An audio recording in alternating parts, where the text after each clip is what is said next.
جو اسلام میں کسی کاروبار کے حلال اور حرام ہونے کے قوانین ہیں نا بنیادی، جو میں کتاب و سنت کی تعلیمات کی روشنی میں سمجھاؤں، وہ بنیادی 4 قوانین ہیں، 4 رولز کے اوپر آپ نے پیش کرنا ہے۔ میں آپ کو ڈاکٹرن کلیئر کروں گا، باقی ہر بندے نے اپنا کاروبار خود اس میں فٹ کرنا ہے۔ یہ نہیں ہے کہ آپ 1000 کاروباروں کی لسٹ مجھے بھیج دیں، بتائیں کون سا حلال ہے حرام، میں نہیں بتا سکوں گا، مجھ سے بہتر آپ خود بتا لیں گے اگر آپ کو رولز پتہ چل جائیں گے۔ تو آپ یہ فنکشن اپلائی کریں گے، رزلٹ آپ کے سامنے آ جائے گا، کیونکہ جو آپ نے مجھے ایکسپلین کرنا ہے اس سے بہتر آپ خود جانتے ہیں کہ اس کاروبار میں کیا کیا 2 نمبری ہے، کیا کیا چیزیں ٹھیک ہیں غلط ہیں۔ میں آپ کو رولز بتا دیتا ہوں، آپ اللہ کو سامنے رکھتے ہوئے خود فیصلے تک پہنچ جائیں گے۔ جو صحیح مسلم میں حدیث ہے، گناہ وہ جو تیرے دل میں کھٹکے اور تو اس بات سے ڈرے کہ لوگ مطلع ہو جائیں اس کے اوپر کہ یہ کر رہا ہے۔ تو گناہ اندر کا مفتی آپ کو بتائے گا یہ گناہ ہے۔ اچھا، اندر کا مفتی اسی کا بتائے گا جسے پتا ہوگا، جس کو پتہ ہی نہیں ہے کہ حلال اور حرام کیا ہے، اس کو مفتی نے کیا بتانا ہے؟ وہ مفتی مرے ہے اور مفت ہی مفتی ہے۔ تو یہ بنیادی اصولی گفتگو میں کروں گا، ڈاکٹرن کیا ہے اسلام میں کاروبار کے حلال اور حرام ہونے کی۔ پہلا رول یہ ہے کہ آپ جو کاروبار کر رہے ہیں وہ حلال پروڈکٹ کا کاروبار ہونا چاہیے، حلال چیز کی خرید و فروخت، سبزی، گوشت، اس کے علاوہ باقی جو پروڈکٹس ہم گھی، چینی، دالیں استعمال کرتے ہیں، پروڈکٹ حلال ہونی چاہیے۔ یا پروڈکٹ تو کھانے میں حرام ہے لیکن اس کی تجارت حلال ہے، جس طرح گدا آپ خرید و فروخت تو کر سکتے ہیں لیکن پکا کے کھا نہیں سکتے۔ ہاں، ہوٹل والے آپ کو زبردستی کھلا دیں اولادہ بات ہے، ان بیچاروں کو تو نہیں پتا جو کھا رہے ہوتے ہیں۔ لیکن گدے کی خرید و فروخت حرام نہیں ہوگی اس وجہ سے کہ اس کا گوشت حرام ہے، اس کی وجہ یہ ہے کہ وہ دوسرے پرپس کے لیے استعمال ہوتا ہے، ٹرانسپورٹیشن کے لیے۔ تو اس اعتبار سے یہ اس پہ فتویٰ نہیں لگے گا۔ البتہ اگر کوئی شراب کی خرید و فروخت کرتا ہے تو کتنی احادیث ہیں بخاری مسلم میں، ترمذی میں ڈیٹیل کے ساتھ، تو وہ تو 10 چیزیں گنوائی گئی ہیں، شراب اٹھانے والا، لے جانے والا، لوڈ کرنے والا، ان لوڈ کرنے والا، بیچنے والا، خریدنے والا، سب پہ نبی الاسلام نے ایک ایک کا نام لے کے لعنت فرمائی ہے۔ اسی طریقے سے جو نشاور چیزیں ہیں، ہیروئن کو اسمگل کرتا ہے، تو اب یہ نہیں کہہ سکتا جی، وہ جس طرح کے پی میں ایک مشہور ہم نے ایک لطیفہ سنا ہے، جو اسمگلر ہے وہ کہنے لگا دیکھو جی گدھا بھی تو کھانا حرام ہے نا، کاروبار تو حلال ہے، تو ہیروئن کا نشہ حرام ہے، ہیروئن کا کاروبار تو حلال ہے نا؟ نہیں، نشاور چیزوں کا کاروبار بھی حرام ہوگا۔ تو یہ پہلی شرط ہے کہ پروڈکٹ حلال ہو، اس کا کاروبار حلال ہوگا، یا پروڈکٹ کھانے میں تو حرام ہے لیکن ویسے اس کا کاروبار آپ کر سکتے ہیں، جس طرح میں نے آپ کو گدھے کی مثال دی کہ کھانے میں حرام ہے لیکن وہ دوسرے کاموں میں استعمال ہوتا ہے، تو آپ اس کا کاروبار بھی کر سکتے ہیں۔ دوسرا رول یہ ہے کہ کاروبار میں غرر، عربی میں کہتے ہیں دھوکے کو، یہ نہیں ہونا چاہیے، ملاوٹ نہیں ہونی چاہیے، بالکل ہر چیز کرسٹل کلیئر ہونی چاہیے۔ غرر آ گیا، سامنے کچھ اور آپ نے رکھا ہے، اندر کھاتے اور کوئی کام ڈال رہے ہیں، غرر اور دھوکہ آ گیا، تو اس کی وجہ سے آپ یہ دیکھ لیں یہ پلاٹوں کا جو کاروبار ہو رہا ہے اور فائل کی قیمت کہاں سے کہاں تک چڑھاتے ہیں، خود مارکیٹ کے اندر پیسہ پھینک کے یہ غرر کر رہے ہوتے ہیں۔ تو یہ تو پھر یہ وہ گناہ ہے جو آپ کے دل میں کھٹکتا ہوگا کہ آپ یہ کیا حرکت کر رہے ہیں۔ غرر اور دھوکہ نہیں ہونا چاہیے۔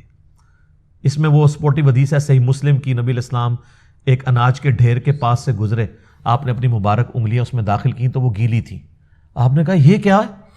کہ یا رسول اللہ رات کو بارش ہوئی تھی، تو آپ نے فرمایا کہ اگر بارش ہوئی تھی اور یہ پانی نیچے اندر تک پہنچا، اوپر والا تو خشک ہو گیا نا، کیونکہ نیچے بہ گیا نا، اوپر سے خشک، تو آپ فرمایا تیرا کام تھا کہ یہ جو گیلی والی گندم ہے اس کو اوپر کرتا تاکہ لوگ اس کے عیب کے اوپر مطلع ہوتے۔ اور پھر آپ نے فرمایا من غشا فلیس منی، جس نے ملاوٹ کی اس کا مجھ سے کوئی تعلق نہیں ہے۔ یہ جو آپ نے اکثر 2 نمبر دودھ بیچنے والوں کی دکان کے بارے یہ حدیث لکھی ہوتی ہے نا، من غشا فلیس منی، جس نے ملاوٹ کی وہ ہم میں سے نہیں، یہ پوری حدیث اس طرح ہے کہ ایک پریکٹیکل واقعہ ہوا تھا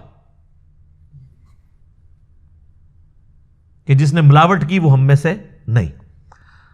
اچھا، تیسرا رول یہ ہے کہ جو اشیاء خورد و نوش ہیں، جو بیسک نیڈ کی چیزیں ہیں، آلو، ٹماٹر، پیاز، کھانے پینے کی چیزیں، ان میں بلیک مارکیٹنگ الاؤ نہیں ہے، ذخیرہ اندوزی، لیکن یہ بیسک نیڈ کی چیزیں، جو بیسک نیڈ کی چیزیں نہیں ہیں اس میں کوئی شخص کوئی چیز سٹور کر کے رکھتا ہے اور بعد میں جب مہنگی ہوتی ہے بیچ دیتا ہے، اس میں کوئی حرج نہیں ہے. لیکن جو بیسک نیڈ کی چیزیں ہیں، جو لوگوں کی ضرورت ہے، وہ اٹھاتا ہے تو وہ ذخیرہ اندوزی ہے. اس کے بارے میں صحیح مسلم میں حدیث ہے، ذخیرہ اندوزی کرنے والا گناہگار ہے. اور سنن ابن ماجہ میں حدیث ہے، نبی علیہ السلام نے فرمایا کہ جو شخص غلہ مسلمانوں کا ذخیرہ کر لے گا اور یعنی بلیک مارکیٹنگ کرے گا تو اللہ تبارک و تعالی اس کو جزام یعنی کوڑ کے مرض میں اور افلاس کے مرض میں ڈال دے گا. تو آپ دیکھ لیں کتنے بڑے بڑے ہیں، اتنا کما کے بھی نا افلاس کے مرض میں مبتلا ہیں. یا تو یہ ہے کہ اتنا ہی نکل جاتا ہے یا کھانا نصیب نہیں ہوتا، معدے کا السر ہو جاتا ہے، بس اب آپ نوٹ چاٹ لو. اولاد جو ہے وہ ایسی نافرمان نکلتی ہے کہ اسی باپ کو قتل کر کے تو سب کچھ ہتھیار لیتی ہے.